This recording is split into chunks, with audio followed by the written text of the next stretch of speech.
Good evening. It's Thursday, October the 2nd at approximately 8:15 p.m. I'm recording from my home in South Austin, Texas, where I've lived for over 50 years.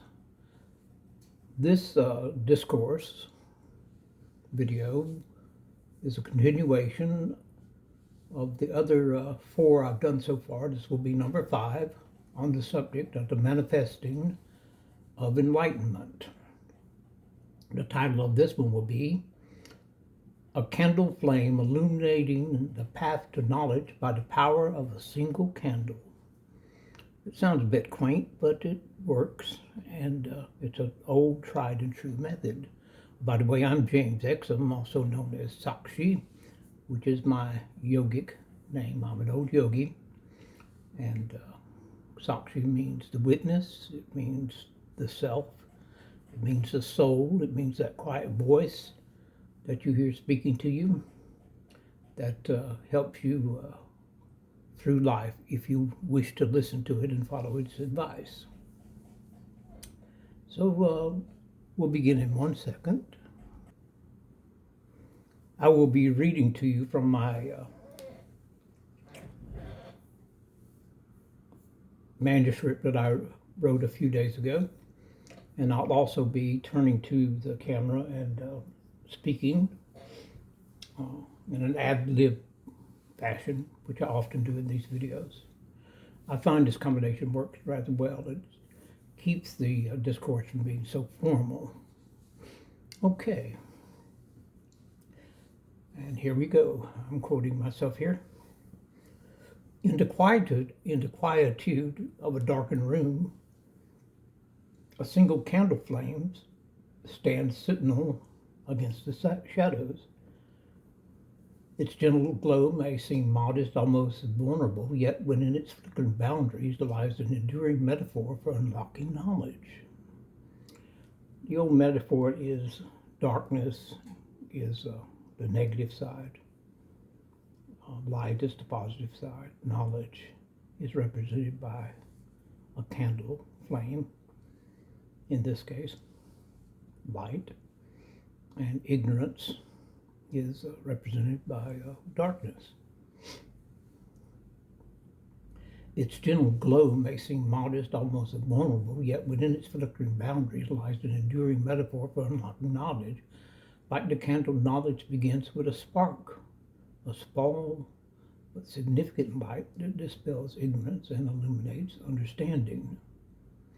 Imagine yourself seated before a solitary candle. Its flame dances atop the wick, casting a pool of illumination that stretches just far enough to reveal what was once hidden in the darkness. We overcome darkness by applying light or presenting light.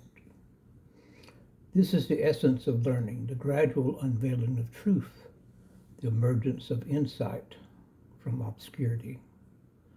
The candle does not show us everything at once. Instead, it encourages us to move closer, to pay attention, and to let curiosity guide our steps. Now you see why I chose a candle flame as an allegorical symbol to represent the unveiling of knowledge to the yogic seeker. And this way, to pursue the knowledge is not a sudden burst of brilliance, but a steady expansion of light itself, unlocking knowledge through contemplation.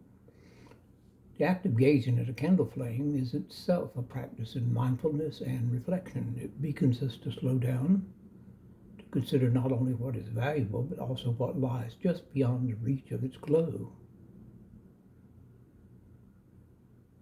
When we approach learning with the patience and intentionality of someone tending a flame, we open ourselves to deeper understanding. Each new piece of knowledge, like a fresh breath of air feeding the flame, makes the light grow stronger, reaching further into the unknown.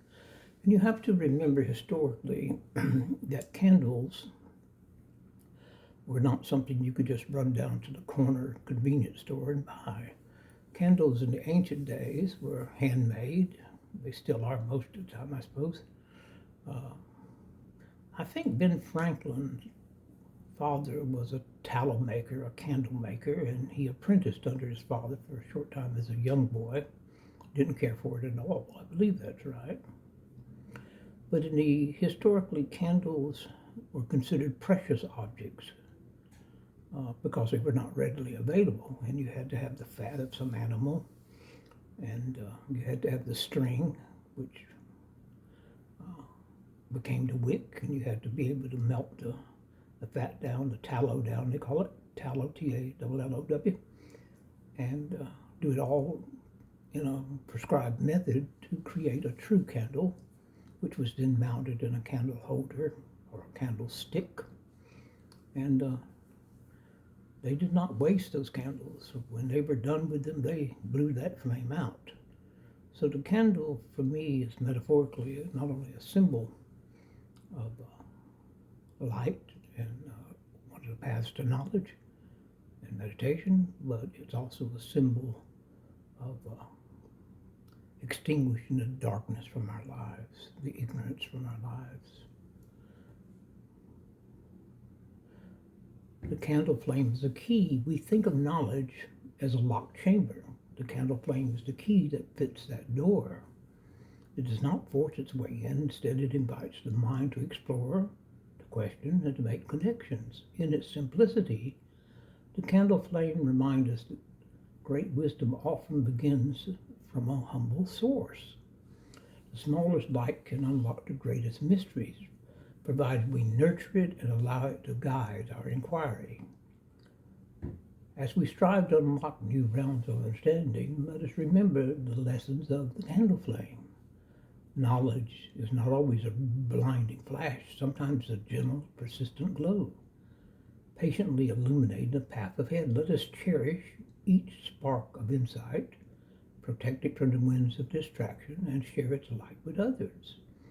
In doing so, the flame of knowledge grows, not just within ourselves, but in the hearts and minds of all who seek to learn, and for those we share this idea, this concept, freely. In conclusion, the journey towards enlightenment is marked by both effort and grace, as illuminated by the teachings of myself and Adi Shankara. Adi Shankara, if you've watched the other videos I've done, I think this will be video number 56, 7, or 8, somewhere in there. I mentioned Shankara quite often. He was the 8th century philosopher and the great commentator on the great books of yoga, having to do with yoga. I remind everyone that obstacles, whether in the form of old habits, emotional reactivity, or spiritual materialism, are not failures, but invitations for deeper integration. By gently witnessing our patterns without judgment, we transform challenges into gateways for greater self-awareness and compassion.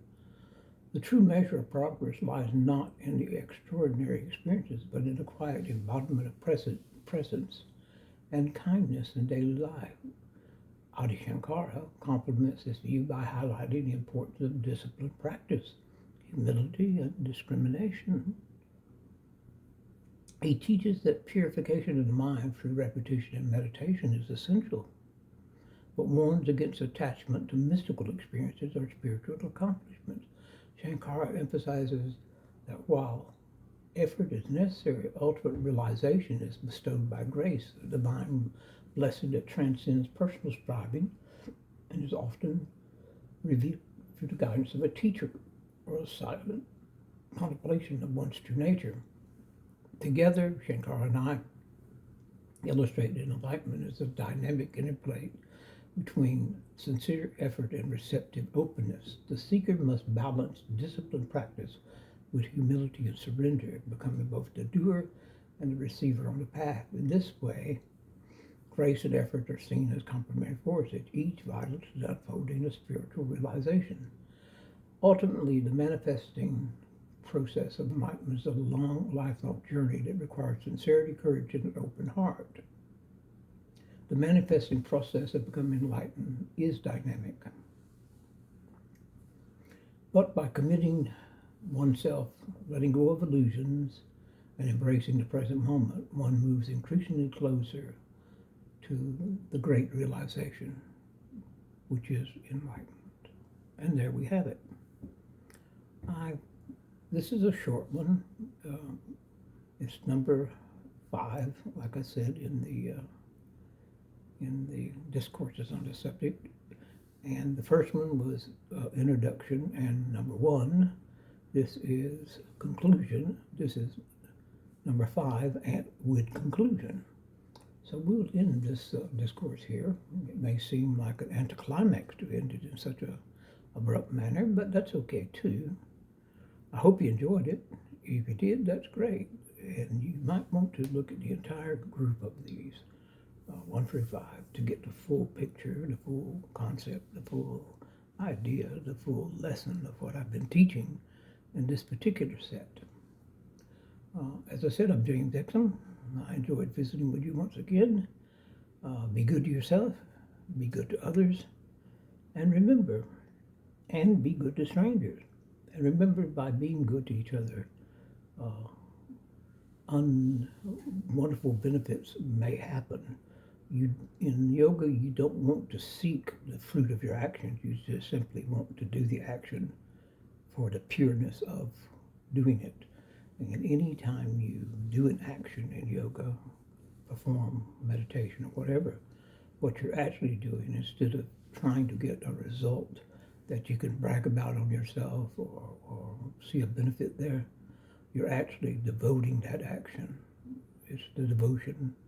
It's the yoga of devotion. And you're actually devoting that action to Brahma, the Creator. And there we have it. And thank you so much. If you enjoyed it, that's great. If not, that's okay too. Good night.